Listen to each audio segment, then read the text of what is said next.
हेमवती नंदन बहुगुणा गढ़वाल विश्वविद्यालय के भूगोल विभाग द्वारा 46वां वार्षिक अधिवेशन एवं dynamic earth fragile environment and path to climate resilient society विषय पर गढ़वाल विवि के चौरास परिसर के स्वामी मन मंथन प्रेक्षागृह में 3 दिवसीय अंतर्राष्ट्रीय सम्मेलन शुरू हो गया। इस अवसर पर उच्च शिक्षा मंत्री डॉक्टर धन सिंह रावत ने कहा कि अंतर्राष्ट्रीय सम्मेलन शोध विद्यार्थियों के लिए बहुत महत्वपूर्ण होगा।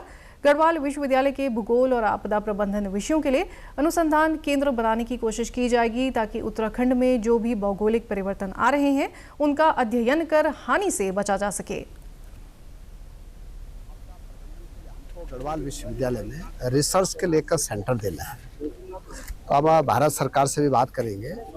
दूसरा, जो हमारे भूगोल के बच्चे हैं उनके लिए भी रिसर्च के लिए हम एक अलग से यहाँ पे भारत सरकार से बात करके, ताकि हमारे जितने गढ़वाल विश्वविद्यालय में बच्चे पढ़ रहे हैं उनके लिए रिसर्च के लिए है कि यहाँ पे कॉमन प्लेटफॉर्म मिल जाए, उसके लिए भी हम बात कर रहे हैं। तीसरा, एक गढ़वाल विश्वविद्यालय ने मुझसे डिमांड की थी एम्बुलेंस की, वो आज हमने गढ़वाल विश्वविद्यालय को दी है और मुझे लगता है कि उससे जितने हमारे बच्चे जो भी कभी बीमार होते हैं तो उनको निकटतम हॉस्पिटल जाने के लिए एक बड़ी सौगात मिल गई है। पद्मश्री अनिल प्रकाश जोशी ने बताया कि पर्यावरण में जिस तरह से परिवर्तन दिखने को मिल रहे हैं वे पारिस्थितिकी संकट को जन्म दे सकते हैं। यदि मानव जाति ने समय पर इसे रोकने के प्रयास नहीं किए तो बहुत जल्द ही इसके दुष्परिणाम देखने को मिलेंगे। अब ये विश्व की चिंता है। अभी तक जो कुछ भी हो रहा है, अब ये इसको मान के चलिए कोई स्थानीय नहीं है, ये संसार के एक नए संकट की तैयारी है जिसे हम पारिस्थितिकी संकट, इकोलॉजिकल क्राइसिस कह सकते हैं। ऐसे में इस तरह की जो मीटिंग्स है, क्योंकि ये ज्योग्राफिकल सोसाइटी है, ज्योग्राफी का बहुत बड़ा योगदान है। दुर्भाग्य है कि हमने इस विज्ञान को बहुत पीछे रखा है। हमने इकोनॉमी, साइंस इनको ज़्यादा महत्व दिया है और उसका प्रताप है कि आज जो कुछ भी है वो सामने है। लेकिन ज्योग्राफी को समझना और उसका चिंतन की दिशा इस ओर होना कि किस तरह के संरक्षण के प्रयास हो सकते हैं, जानकारी बांटी जा सकती है, वो बड़ा महत्वपूर्ण है।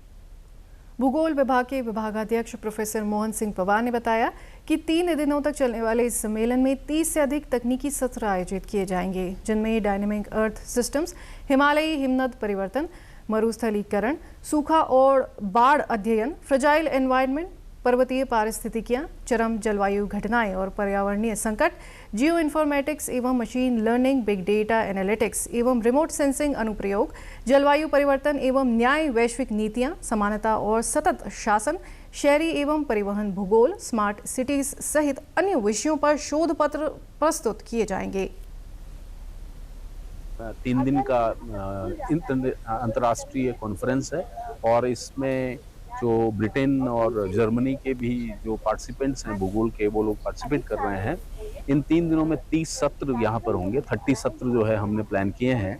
उन 30 सत्रों में अलग अलग जो विषय हैं जिसमें कि आपदा से संबंधित है, या जैसे आजीविका, जीवन जीविका से संबंधित है, या जैसे पलायन और जो जनांकिकीय परिवर्तन है उससे संबंधित है, पर्यावरण क्षरण जो हो रहा है उससे संबंधित है, सस्टेनेबल डेवलपमेंट जो शाश्वत विकास है, जो 17 गोल यूएन ने निर्धारित किए हैं उससे संबंधित है। तो अलग अलग क्षेत्रों में जो, या जल से संबंधित है, वाटर नेचुरल रिसोर्सेज से रिलेटेड है, अलग अलग क्षेत्रों में जो कार्य हो रहे हैं उनका शोध जो है वो यहाँ प्रस्तुत किया जाएगा।